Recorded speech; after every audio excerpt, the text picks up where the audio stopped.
My name is Mark Boud. I am the Senior Vice President of Metrostudy. I am here to share with you the most recent findings of the Residential Economic Report National Edition. At the heart of this report are modeled forecasts associated with the supply and demand of housing, as well as housing over and undervaluation patterns. Fourth quarter year 2016 was an exciting quarter. A lot happened, including the election. During the past several weeks, we've received many questions with regard to what the impact is of the election, and we wanted to talk a little bit about that. So in the next few slides, we'll explore the post-election observations and thoughts on this Trump agenda.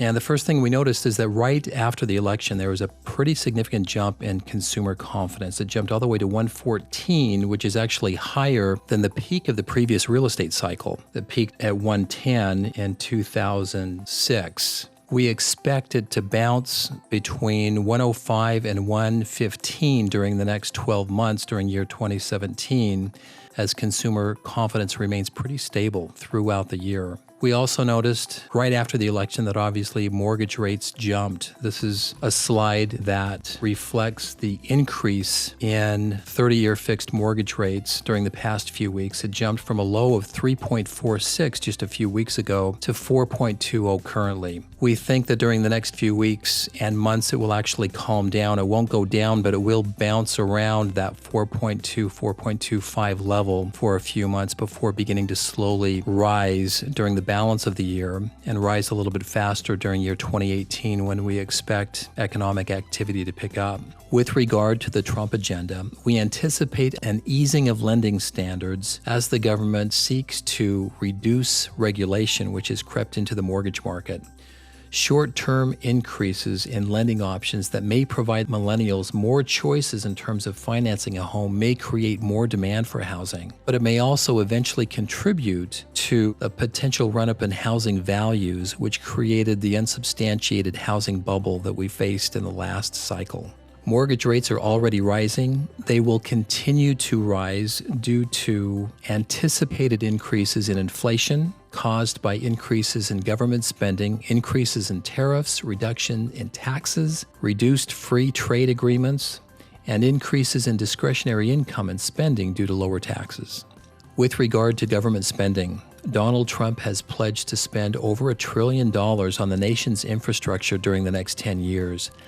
Though it is doubtful that Congress will appropriate all of this spending, there are likely to be parts of it which will be approved, causing an impact on short-term economic growth and an impact in higher construction labor costs. Finally, tax policies and debt. We've been promised lower taxes, especially for the middle class. And again, in the short term, that increases housing demand and probably price appreciation. It keeps price appreciation fairly healthy through 2017. But it also has longer-term negative ramifications. It creates a higher debt-to-GDP ratio, which eventually leads to higher interest payments, higher risk, and a slower economic expansion. We don't expect that to occur during the next few years, but in the short run, there may be hyper-economic activity during the next 2 to 3 to possibly even 4 years.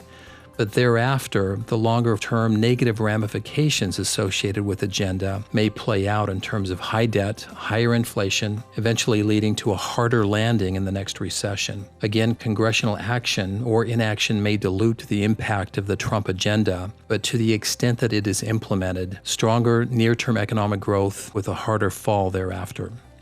So let's take a look at housing construction forecasts, and we'll begin with our baseline forecast by Metrostudy. These are housing starts that we show our estimates for 2015, 2016, and our estimate or forecast for year 2017 is 1.363 million housing starts. By 2019, we expect that to peak at 1.575 million starts before receding thereafter. Now, keep in mind that this is lower than the peak of the previous cycle. In 2005, there were over 2.1 million housing starts. We don't think that we'll reach that level during the next cycle, but we will go up at a fairly healthy pace during the next 2 to 3 years. Now, there's a lower forecast, a slower climb forecast, and this is mainly based upon the difficulties associated with rising labor costs and housing shortages. So we're not able to fill demand to the extent that we think we can. We'll actually build fewer homes, probably experience higher price increases, but not build as many. And then finally, we do have a scenario associated with overshooting our base case scenario, which means that we would have more abundant labor and the ability to come closer to demand. Even this doesn't really reach housing demand. The housing demand forecast that we have, it certainly doesn't reach the peak level of 2.1 million housing starts we experienced in 2005, but it does assume that we'll be able to more effectively draw in labor into the construction industry to build these homes that are being demanded.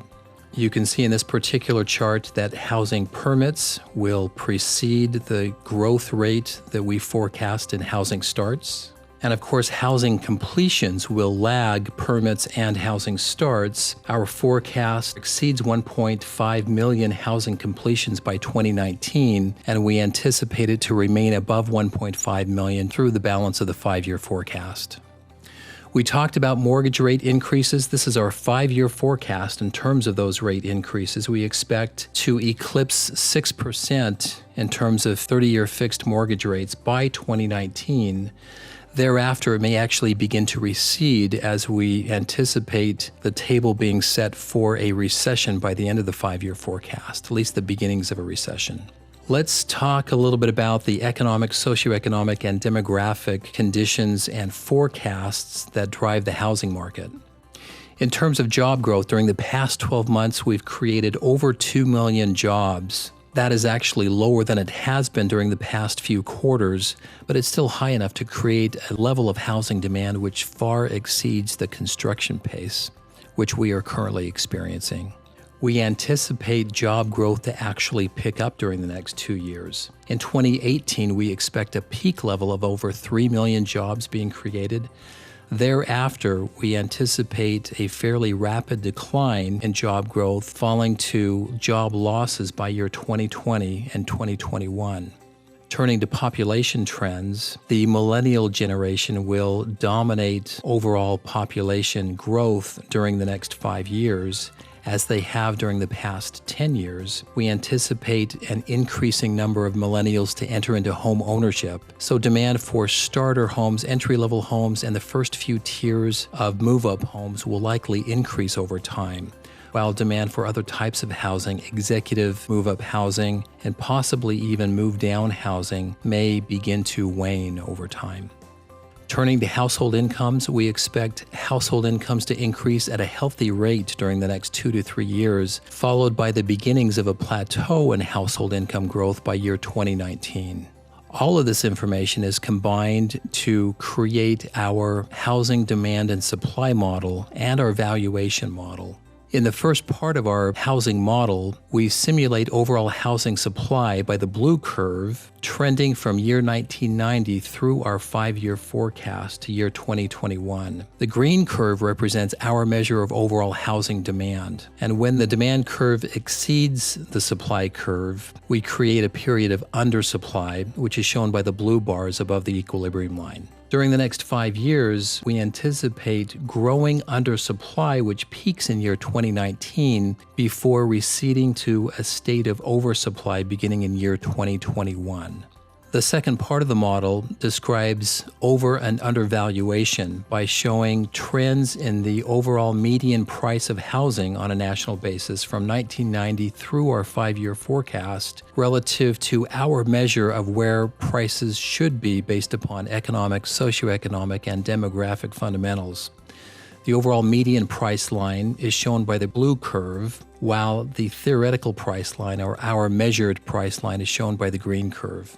The gaps between theoretical and actual price levels create measures of overvaluation or undervaluation since 1990 going through the 5-year forecast. Measures of over and undervaluation were fairly minor until year 2004 when we began to create an unsubstantiated price bubble. That bubble peaked in year 2007 with an overvaluation estimate of almost $60,000 per house during that year. Thereafter, prices began to recede rapidly, and at the same time, we began to lower mortgage rates until we formed a period of undervaluation which was almost as severe as the overvaluation bubble that we experienced during the peak of the last cycle.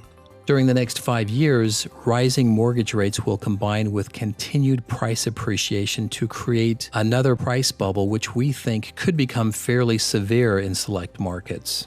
For this reason, it will be increasingly important to understand overall trends and forecasts, both in terms of housing demand and price support. The more we become overvalued, the higher risk becomes. It doesn't mean that market conditions will deteriorate. Indeed, it will likely be at the peak of overvaluation that market conditions may be their strongest, but it also represents the highest period of risk. That level of risk is emphasized in this particular slide, which is the numerical background associated with trends in housing supply and demand, as well as over and undervaluation. During the next 5 years, we may very well become increasingly overvalued, which by year 2019 causes a sell flag in terms of real estate transactions to rise. So in review, year 2017 and 2018 may be job growth years beyond what we experienced during year 2016.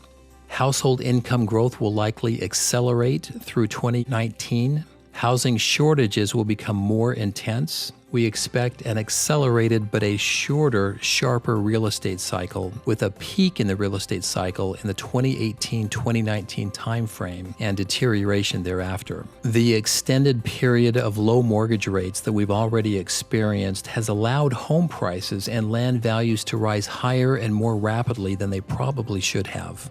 The result of that is that as mortgage rates continue to rise, it will likely contribute to a severe period of overvaluation in many markets, despite only modest price increases in terms of price appreciation during the next few years.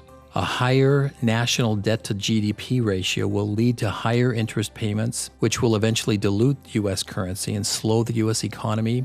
And finally, careful research and accurate data analysis have never been more important than it is in the current cycle. The Residential Economic Report presents these modeled forecasts for every major metropolitan area throughout the nation.